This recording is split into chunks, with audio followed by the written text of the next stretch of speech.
all these holidays, and I'm not knocking nobody who celebrate these holidays like Christmas and well, Thanksgiving and Halloween. Halloween coming up around the corner. Mm-hmm. Well, a lot of people don't know, and you watch that video, and then it's gonna make you do some research. That video was the first video out of all videos I seen on YouTube outside of business. It's the first video that ever made me sit down, take a pen and paper, as if, you know what I mean, like I'm in classroom just to take notes. Mm-hmm. So at first I was watching the video while I was at work. I'm like, man, this is that dope. So what I did was, when I got home, I put the YouTube on the flat screen on the TV, kick my feet up. Yeah, what you have to do, man. You know what I'm saying? And just was taking notes. Like it was so profound, you know. And with Halloween around the corner, a lot of people think, oh, we do it for the kids and yada yada. But listen, Halloween is a demonic ceremony that some people still practice today.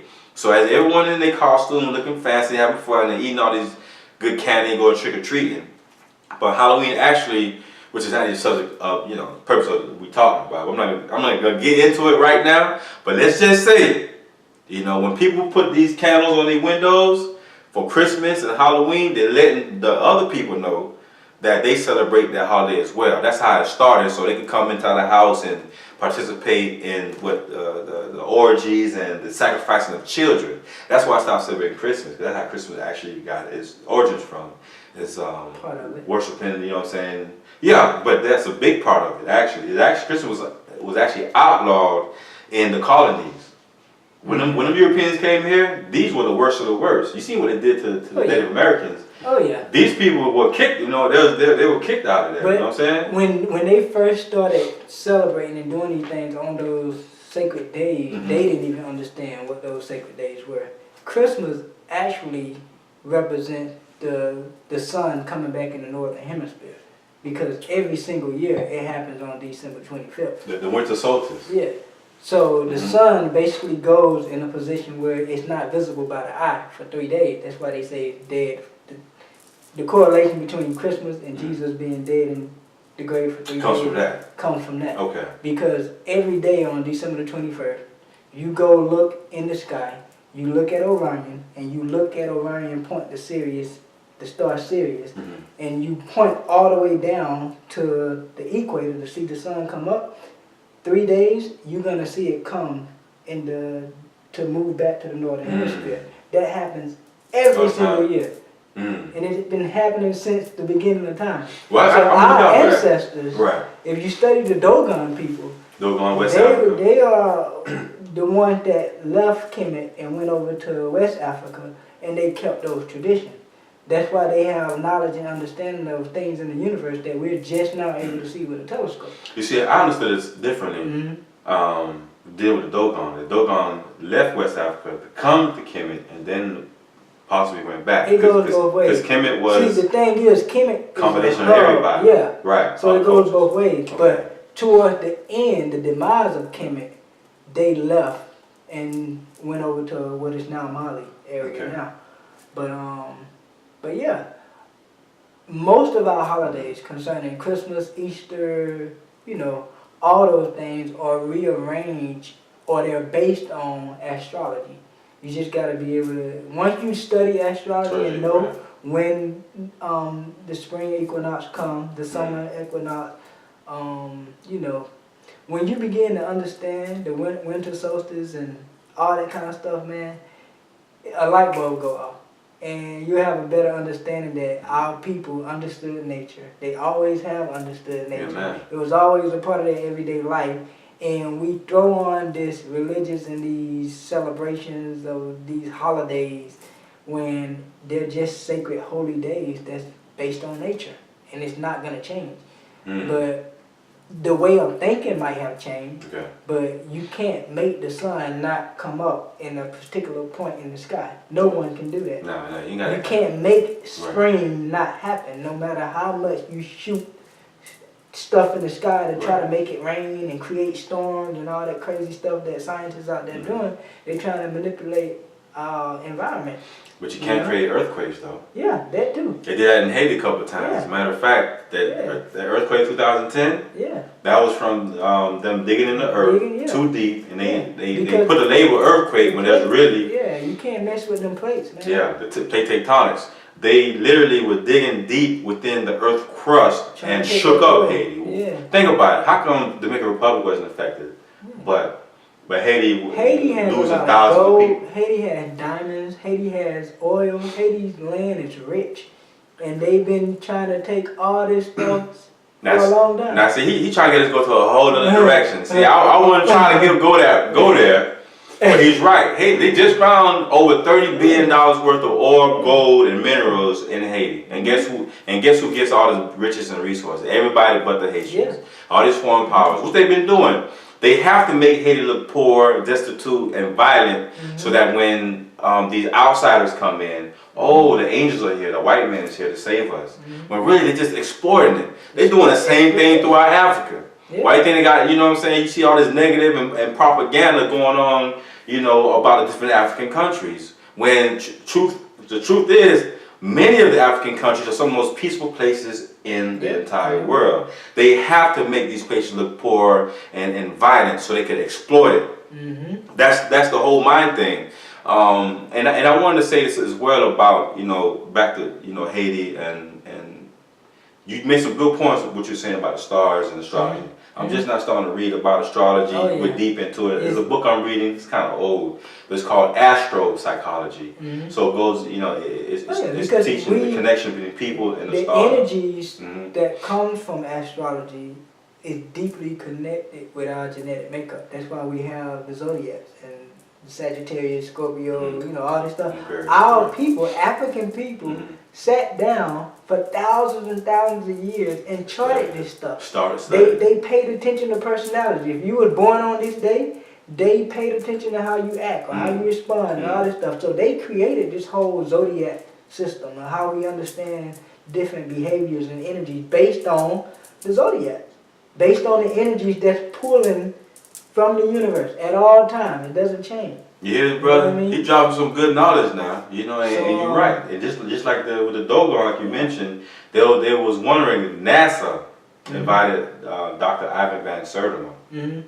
They invited him to NASA to explain how did the Dogon tribe understand these stars and have these maps within the you know, the huts and the caves without the technology, without the cameras, without the lasers. You know what I'm saying? They didn't need it. They invited him to speak on that, you know what I'm saying? So that's how much respect people have for Dr. Ivan Van Sertima, rest in peace. He wrote a book called They Came Before Columbus, and also this book right here, which is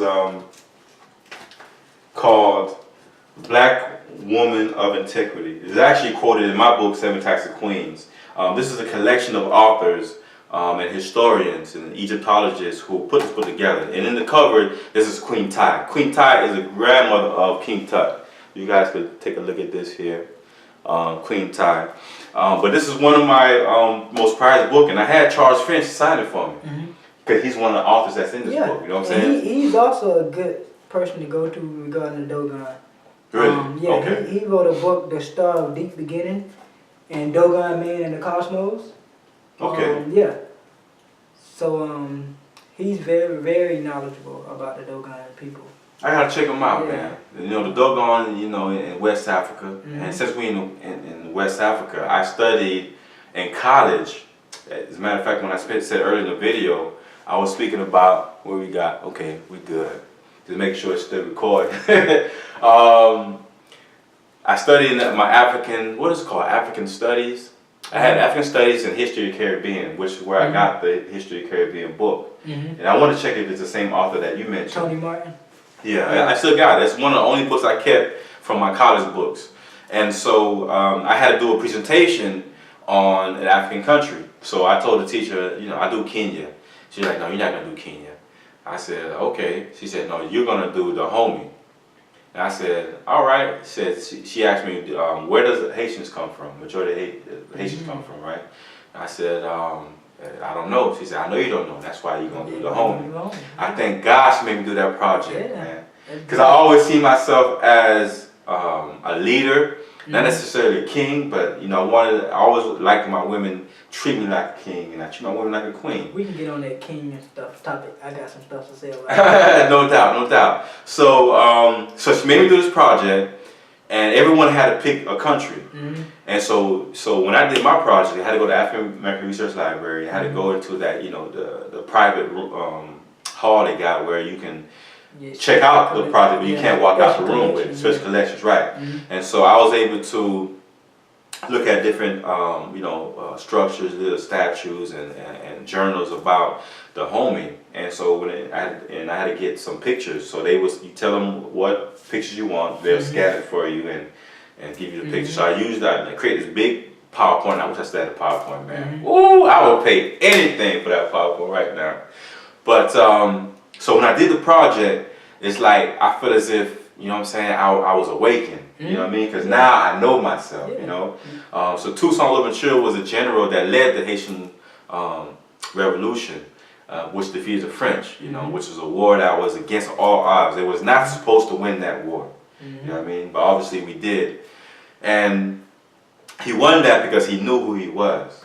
He knew his grandfather. I'm gonna ask you a question too. It's cool. He knew who his great-grandfather was. He knew his great-grandfather was the king of the Homie, which is a warrior kingdom for about 11, 12 dynasties. And this is a small country right next to Ghana and Togo, but this country literally was one of the most powerful kingdoms in West Africa. And with that being said, the French didn't know who they was messing with. They didn't know who they enslaved. So it was in them to be warriors and to fight. And so once Toussaint lit that fire, sparked that flame, it was on and popping. Who taught them how to fight? Well, taught them how to fight. Well, many of them already had that in them, as far as, you know, coming from the warrior kingdom of the Homie. They did learn a few things from Duty Bookman. He definitely put them on point. But Toussaint got taught by the Spaniards. Actually, he did. He fought for the Spaniards. The women of that Homie. I want to die. That was the warrior king, the Amazon woman. A lot of those Amazon women, they taught the men how to fight. They were more important, you know, from bringing the kids up at a very young age, teaching them how to fight. So a lot of the women were the ones that taught them how to fight. Talking about the Amazon women. Yeah, from the Homie, right. The Amazon warriors. Women warriors, right. So like Toussaint, Christophe, and all those guys, they had that in them from most of the women, and that's a little known history fact about a lot of the ability of the Haitians to be able to That's fight. some good knowledge. That makes perfect sense. You know what I'm saying? But I do know Toussaint he fought for the Spanish. Yeah. So he learned he how. went back and forth. He jumped from Spanish, French. He was a chess player. He's a chess player. If it wasn't for him, I mean, if it wasn't for the victory of the Haitians, of our ancestors in Haiti, you know, slavery probably went on for another 100 years. Because in their mindset, in the Europeans' mindset, we like to be enslaved. You know what I'm saying? They were so greedy over the money.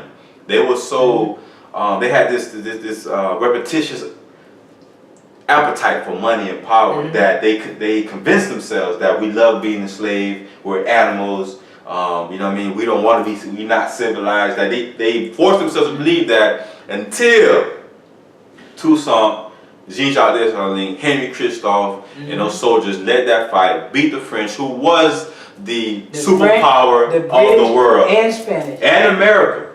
Yeah. And America. As a matter of fact, America, Thomas Jefferson, George Washington, 2 presidents. I think Washington was the first, and Jefferson was the third. That's going to take us in a whole other conversation. They spent, literally, they gave the French $250,000 back then. You talking about 18th century? That's a lot of money, and we beat them. That's why America has all these laws against us. And I'm making this one last point, right? See this book? All these books up here are by black authors. You know what I mean? Who I did mention up here? Oh yeah, Mrs. Harlem Street Nun, Dr. Queen Blakely. She's the actual real Sister Act. Sister Act movie was based on her. We cannot leave out Chancellor Williams. Oh, we didn't even say that. The Destruction of Black Civilization, that was one of the most important books for me of really understanding what happened on the African continent. Excellent book. You read that in college or you read that after college? I read it. I'm going to be honest with you. Okay. I received the book in college, in grad school. Okay. Pursuing my master's in history at FAMU. But I really didn't focus on the book like I should have. I reread it my second time around in grad school pursuing my PhD in history. And the second time around, when I really took the time Right. to read it and go through it and soak it in, that's when I really understood what happened. The way he explained the breakdown. He go from, he literally takes you on a journey from about 45 BC all the way up to 2000 today. Yeah. You know what I mean? All the countries in Africa. So, and his work wasn't finished. This is an incomplete work. Really? A lot of people don't know that. But it's still so packed with so much information. Like, this is the must read. This book, what he's talking about, the destruction of the African civilization, must read. Matter of fact, Dr. Boroshengo, Dr. Ashimuka Boroshengo, rest in peace, who I mentioned, he said you should read this book every year, 10 times a year until the pages fall off. Yeah, you should at least read that book 3 times. I read it. If you haven't read that book 3 times, you're doing it injustice. You can tell I read it. You can't read it one time and get what you need to get out of it. There's too much knowledge. That's why I say the first time I read it, I played around. I just did it to pass the class, to write a paper on it, do a book review, and they teach you how to do that. But the second time around, I read it for information, and then the third time around, I was like, I did it for research purposes, to know where I need to go to try to figure out what happened, because a lot of times in terms of history, you gotta read more books on the same subject to really get an objective understanding. You know what I mean? Because a lot of people don't talk about the African role that they played in our own destruction. Yeah. You know what I mean? Like, a lot of times we talk about the invasions and everything, but we had a part to do with that. And it didn't happen overnight, but the way he breaks it down, like on a long period of time of this stuff unfolding, you have a better understanding. And it just opens the door up for you to be able to do more research. So that's why I say that's an important book. Oh yeah, it's very mentioned. That's the Bible. This it's an African Bible. It's an African Bible. This book actually was the first one that I read post college that opened my eyes to everything else. So before I read any of these books up here, it was this. Actually, as a matter of fact, before any of them, literally before any of them, it was this one. This is the one that opened the doors.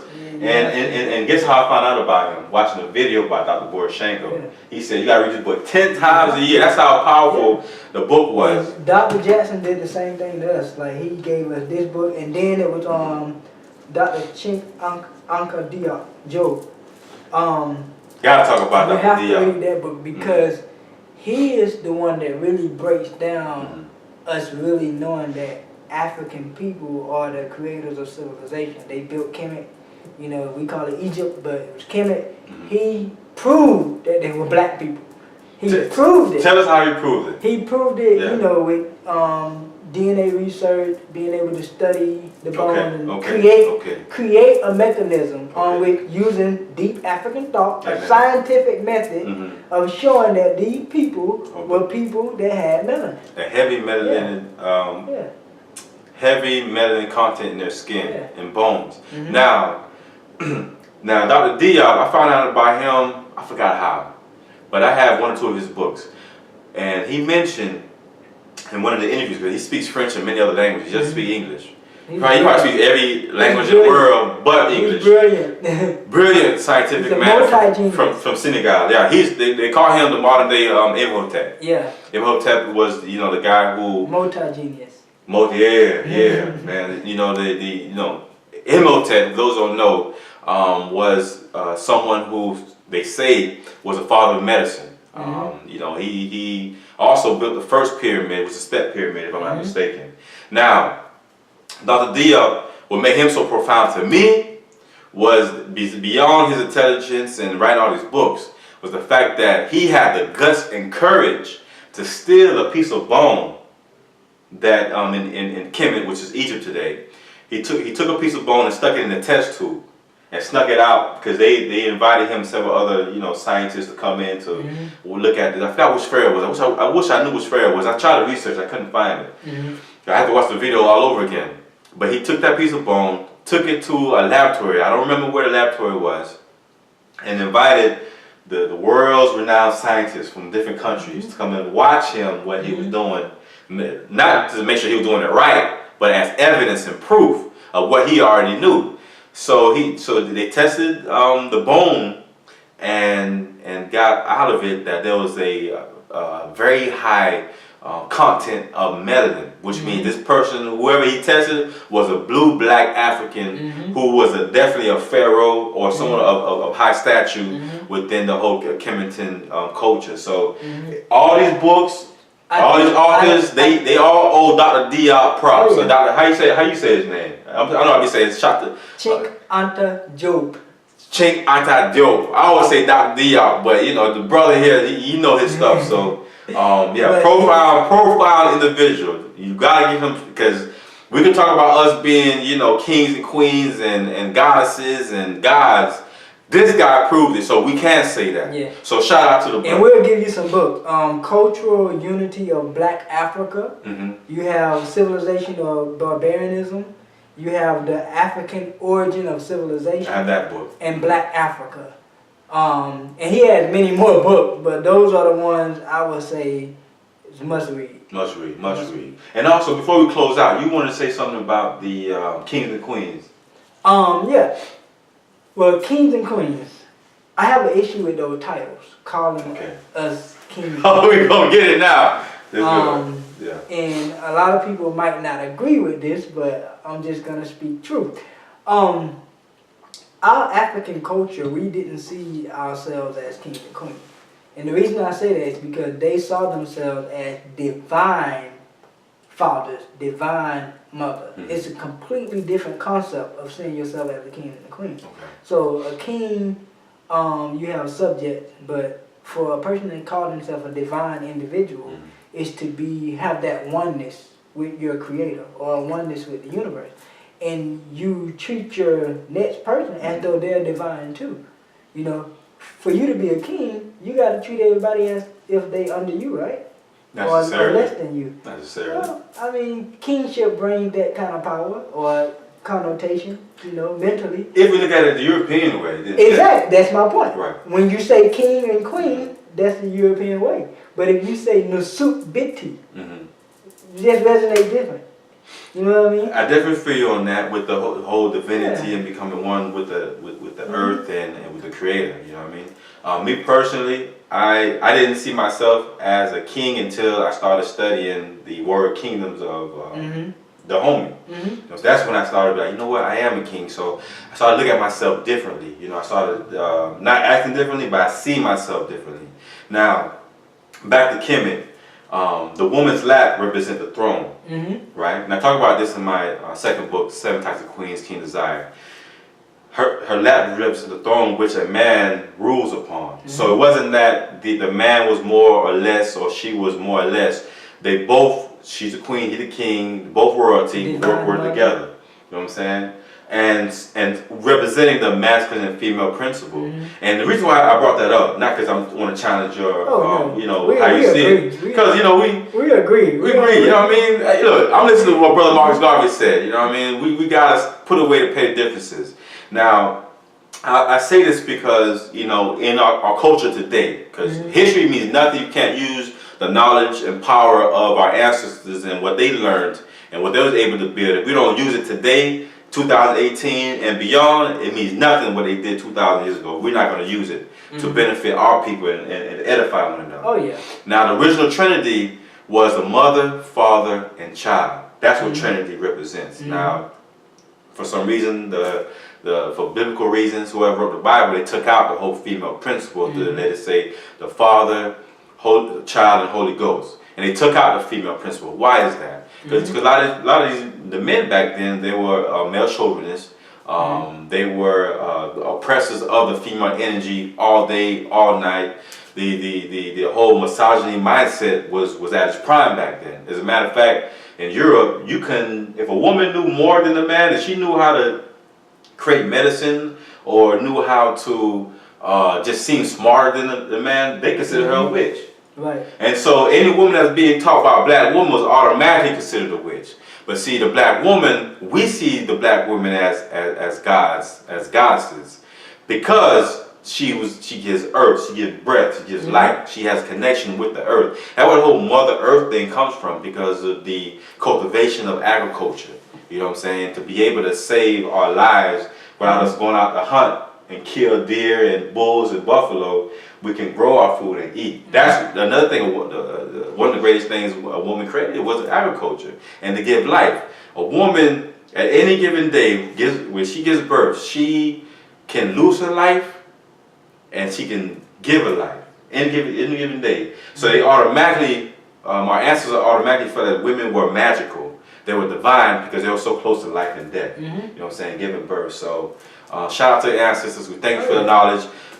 We definitely using the knowledge, you know, and we want you guys to do it. So that's why we doing this talk, because we've been wanting to do this talk for a couple of years. Oh yeah. It took us to move out of Florida to come to Georgia and Atlanta to go ahead and drop this knowledge. And we're gonna do this a lot more often. And you get a chance to tell them about your the school that you have and people to register. Well, I'm doing a Patreon account. Okay. You go on Patreon. It's Patreon. It's an odd way to spell Patreon, but that's the website. But you go on, you subscribe, and you get to see some teaching from myself. And Keep going. So yeah, do the Patreon. Santiel. The Patreon name is AfriKAN. AFRAKA. AfriKAN. Okay. And I spelled it that way on purpose. Got to. Because we are people of the sun, you know.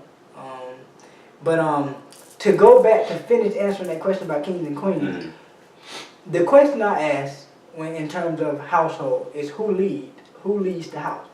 A lot of times it's a misconception.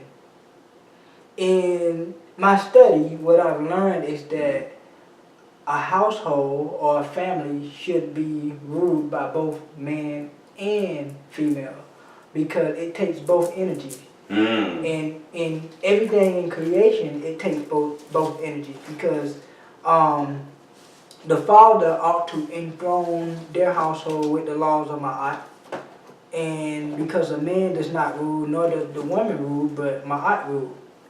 And Ma'at keep a balance between the two. Amen. So you, as a male ruler, to not say king, and the woman as a female leader, ruler, to not say queen, rule together. Because if we see ourselves as divine leaders or divine rulers, it resonates better with our DNA and our genetic makeup, being a part of the whole and working together. So you rather use the words gods and goddesses? No. Okay. Because even gods and goddesses create. I feel like kings and queens and gods and goddesses is a step down from what you really are. You know what I mean? Hey, you got it right. Being a divine mother and father, that part of divinity as one, is a much higher consciousness than just being a god or a goddess or a king or a queen. It's a step down. I feel on that. I know our ancestors believe that. And having a deep African thought is to take you to your highest level of consciousness you can possibly be. And that's how they built the pyramids. That's how they created civilization. You know what? I'm glad. That's how they created language. Right. That's how they created how to write. That's how they was able to look out and examine the universe and know that it takes 26,000 years for the universe to create one complete cycle. Right. You know what I mean? It's because they had that high level of consciousness. T.C. Carey calls that God consciousness Yeah. in his book. And I like what you said about the masculine and female energy coming together in harmony, which is, that's how you really have a happy home, a good home. Both people working together, coming up with your own winning equation. Whatever helps the family operate with love and energy and support. I mean, I'm a true believer of that, you know, and T.C. Carey does a great explanation of this in his book, Black and Male Female Sex, The Secret Signs of Black and Male Female Sex. I actually was on tour with him last year, him and Queen Suzanne, who I just mentioned. And I also want to touch on what you said as well. And I have so many books on Kemet, I can't really think of who said it, but they were saying that they believe that we were gods or goddesses, but a divine energy having a human experience. So we were here on earth doing things that were, you know, from infinite knowledge. There was no limit, you know what I'm saying? And so the foods we eat, the way we act, the way we talk, these things, especially in today's society, it is holding us down from allowing us to reach that higher level of consciousness so we can tap in different powers and just build great things. You know, and I was asking myself the other day, how did they build the pyramids? Like seriously, how did they build it? And my belief, and I'm going to explain that in a complete other video. But it's funny when I started thinking about it, I seen a video of Bobby Hemmett explaining it, and he said the exact same thing that I was already thinking. It was something that was done in the spiritual realm. Yeah. You know what I'm saying? Because the spiritual realm is infinite. There's no limit. There's no way you can carry those 20-ton boulders. The more you study astrology and you learn about Orion and how everything is set up, and you learn about the Milky Way galaxy and how it's closely related to the Nile and everything that they built, right? When you understand the spiritual essence of it, that light bulb will go out. I'm not going to tell you because I don't want to rob you from your experience of researching. Oh, trust me. But another book that helped me, and I'll be remiss to not say it, is Infodici. His book, Spiritual Warriors or Healers. You got to get that book. Spiritual Warriors. What's his name again? Infodici. Is he the one that be wearing those like kind of hats and big unks on his hand? Hey, he got a book. He's in New York. That might be the book that I want to read, man, because he got a book called about warriors. You said, right? Yeah. You talking about? I have that book too. I want to get it because the things the man talks about is profound. Yeah. It's profound. Yeah, his book is amazing. I have both of those books. Both. I gotta get one. At least one. The Magi Warriors. That must be the one. Yeah. Because I know it was a pretty dope book. And I gotta mention this brother's book here right in my hand. This book here, African Holistic Medicine by Dr. Africa, by Dr. Layla Africa. Every black person in the world must have this book in their hand, in their household, in their library. You must have this book. It's natural healing medicine, so you don't have to go to the drugstores. You don't have to drug yourself up with all these penicillin and all these different drugs. And this book gives you natural healing and the history behind medicine. There's also a history book based all around, medicine, So this book, and as a matter of fact, speaking of Imhotep, his cover, his statue is here on the cover. Great book. Every family must have this book. You know what I mean? Of course, my book as well, and Brother Chambers' book. My website is, we're about to close out a little bit. I know we've been talking for a little while. And by the way, I almost forgot, I got a GoFundMe.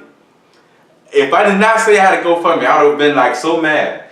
My GoFundMe, we're shooting a film on my second book, 7 Types of Queens King Desire. It's a romantic comedy. Go to my website, KevinDorival.com. That's KevinDorival.com. Or go to my Instagram at Courage to Believe. And you will see, or go straight to GoFundMe. Look up 7 Types of Queens movie. It's a romantic comedy. It's a short film. We're using the funds to have a great production quality of a film, and then also to have the whole screening and the film festivals. We're trying to raise, we're going to raise $10,000. That's the goal. So I truly believe that we're going to reach that goal of the $10,000. We're filming this Saturday and Sunday. Then we go into the whole editing and promoting it, because we're going to do a full feature film next year. And so you're going to love it. You guys want more black love and black on black love on TV, on